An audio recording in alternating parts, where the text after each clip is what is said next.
Voilà, donc évidemment, je remercie Bruxelles Développement Urbain pour cette prise de parole qui pour nous est très précieuse et pour moi particulièrement parce que ça fait maintenant plus de 9 ans, c'est un sérieux bail que je fais un travail de terrain et donc pouvoir venir ici devant vous dresser un topo du travail des AIS, vous faire part de nos actualités, de nos enjeux est super précieux.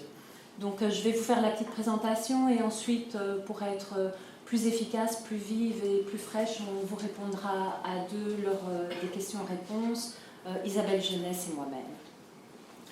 Donc vous n'ignorez pas que les AIS prennent en location des biens immobiliers privés sur le marché locatif pour les attribuer à un public défavorisé qui est dans les mêmes conditions d'admission que pour accéder à un logement social. Le système est régional. Chaque AIS a la liberté de travailler sur les 19 communes et nous nous fédérons entre nous en fédération des AIS. Notre cadre de travail est strictement défini. Vous avez évidemment l'actualité du dernier arrêté de 2015 qui a apporté des modifications, des aménagements à ce système qui existe juridiquement depuis 1998. Donc nos trois outils sont quel logement, à quel prix et comment les gérer. Donc, quel logement nous prenons en gestion, c'est très simple, ce sont les logements qui correspondent au code du logement, qui remplissent les normes de sécurité, de salubrité et d'équipement. À quel prix nous les prenons? Nous sommes soumis à des plafonds de loyer qui sont strictement définis par type de logement et je vais y revenir plus tard. Comment nous gérons ces logements? Deux grandes solutions existent, soit la prise en location via un bail de location vis-à-vis du propriétaire et une sous-location pour le locataire, soit via un mandat de gestion. Les durées de location sont de minimum 3 ans et 3 ans, 9 ans ou plus. Notre cadre de travail est assez épuré, il est assez bien défini, il est tracé. Notre métier, ça c'est un peu autre chose, on a un métier qui est vraiment multiple. En fait, derrière chaque logement AIS, derrière chaque porte, on a une double contractualisation. On a la relation avec le propriétaire, qui peut être une personne physique, une indivision, un investisseur, une personne morale, et on a la relation avec l'occupant. L'occupant peut être une maman seule avec enfant, une personne malade, un pensionné, une famille nombreuse. Quand l'agence immobilière sociale réussit à placer chacune des parties, locataire et propriétaire, devant ses devoirs et obligations, notre travail est magnifique. Quand, au contraire, l'une des parties est de mauvaise volonté récurrente, alors l'AIS, au lieu d'être un vrai régulateur, au lieu d'être une église au milieu du village, devient un punching ball. À ceux qui n'ont jamais partagé le quotidien d'une gestionnaire d'AIS, d'une AS, d'une gestionnaire locative, je vais vous dire, et je pense que vous allez être surpris, on n'est pas toujours cru, non, nos logements ne s'arrachent pas toujours comme des petits pains. Oui, on a beaucoup de refus de logement. Quand vous travaillez pendant une demi-heure, 3/4 d'heure de négociation avec un propriétaire, que vous l'avez rassuré, vous l'avez réconforté, vous l'avez sécurisé, vous passez ensuite à l'étape de fixer un loyer juste. Vous diminuez son loyer par rapport au loyer qu'il peut prétendre sur le marché locatif, eh bien oui, à ce moment-là, vous devez encore lui dire « Non monsieur, non madame, vous n'allez pas pouvoir choisir votre locataire ».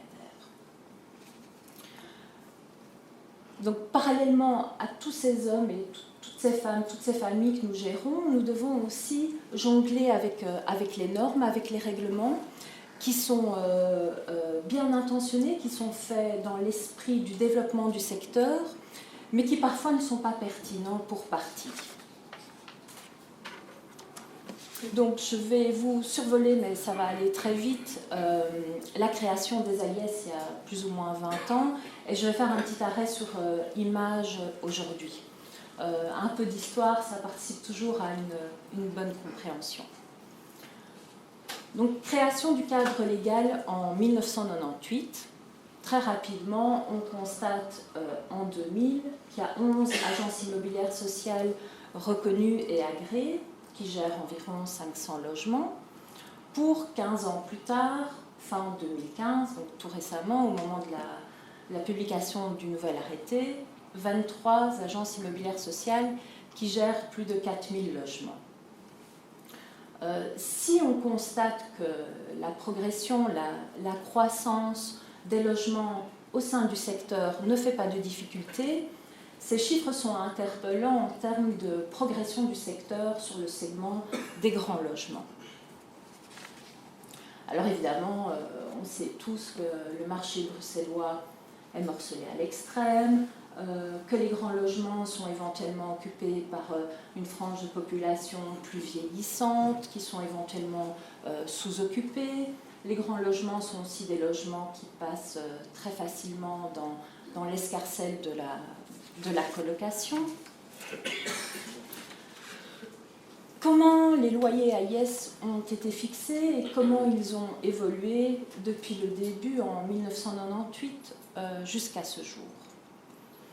Eh bien, en 1998, et beaucoup d'entre nous même l'oublient ou ne le savent pas, mais le loyer que l'agence immobilière sociale percevait du locataire était plus élevé que le loyer qu'elle versait au propriétaire.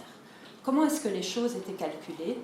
Le loyer du locataire équivalait au loyer du propriétaire, majoré de l'amortissement des travaux que l'AIS avait éventuellement fait dans le logement, majoré d'une participation au locataire aux frais de gestion inhérents à l'AIS et diminué d'une intervention régionale ou communale qui était une intervention théorique, une intervention d'esprit de se dire voilà, il faut que le locataire puisse accéder à un logement décent à un prix accessible et pour cela les pouvoirs publics, les pouvoirs communaux interviennent. Donc à ce moment-là, en fait, le véritable avantage du locataire, c'est qu'il bénéficiait du know-how de l'AIS et de sa force de négociation avec le propriétaire. Mais les loyers étaient libres. Par ailleurs, évidemment, le locataire accédait à un logement décent qui était également conforme à sa composition de ménage. Donc pas de surpopulation, etc. Pour le propriétaire, à cette époque-là, les avantages, les sécurités et les garanties étaient les mêmes que celles qui sont pratiquées actuellement. Ça veut dire qu'il a une sécurité absolue du revenu locatif pendant toute la durée de location. Il n'a pas de vide, il n'a pas d'impayé. Il a la garantie de récupérer son bien dans l'état initial, vétusté excepté.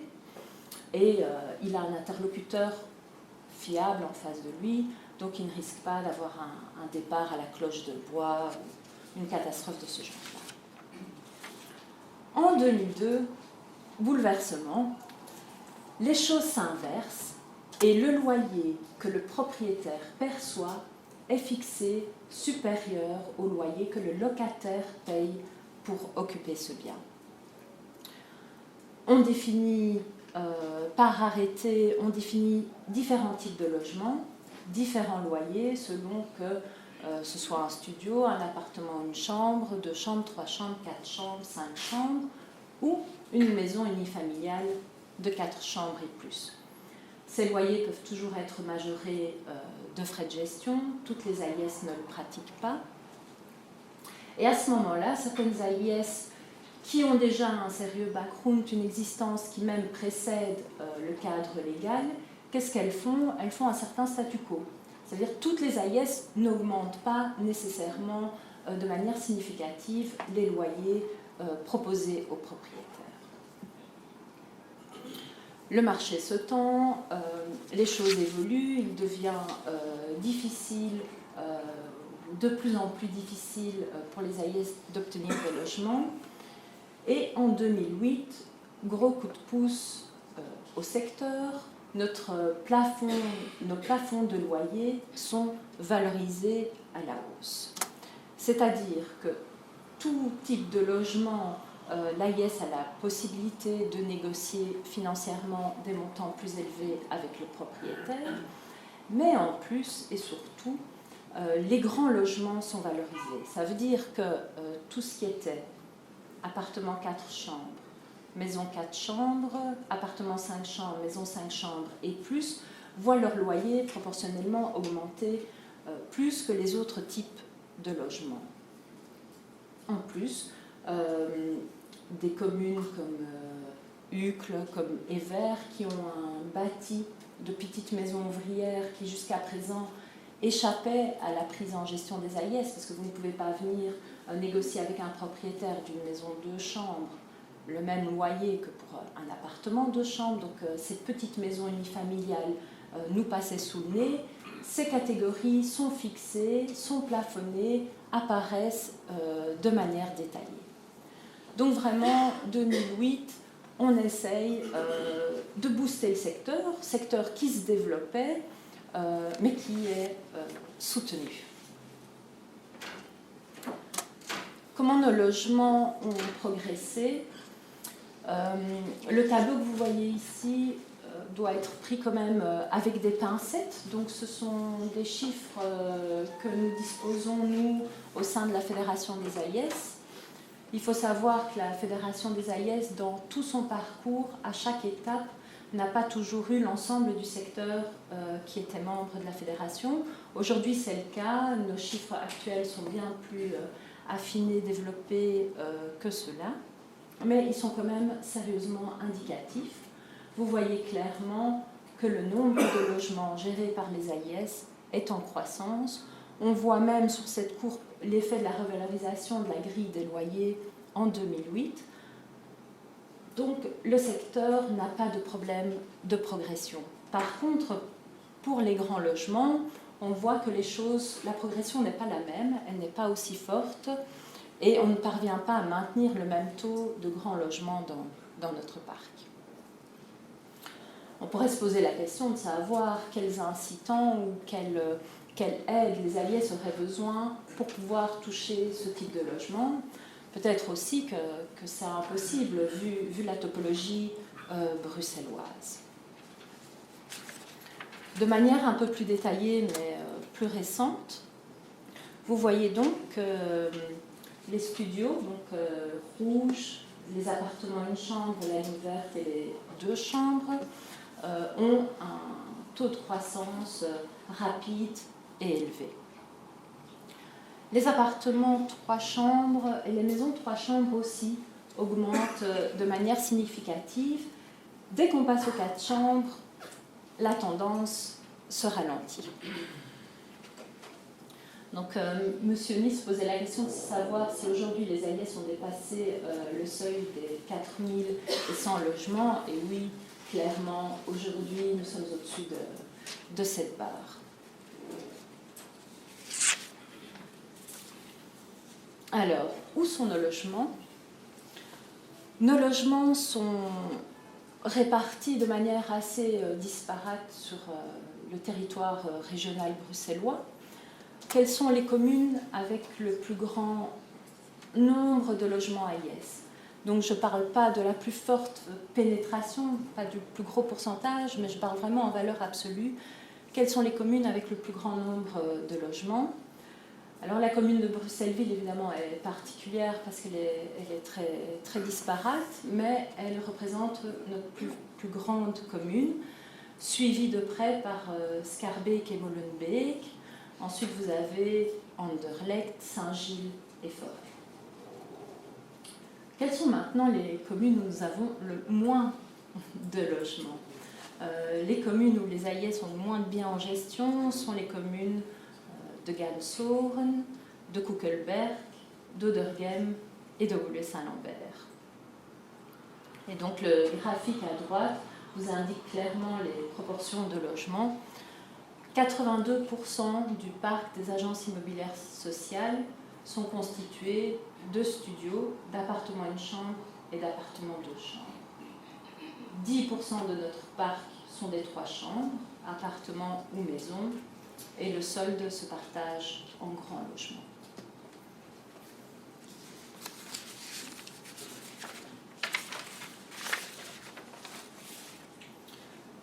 Après nos logements, nos propriétaires.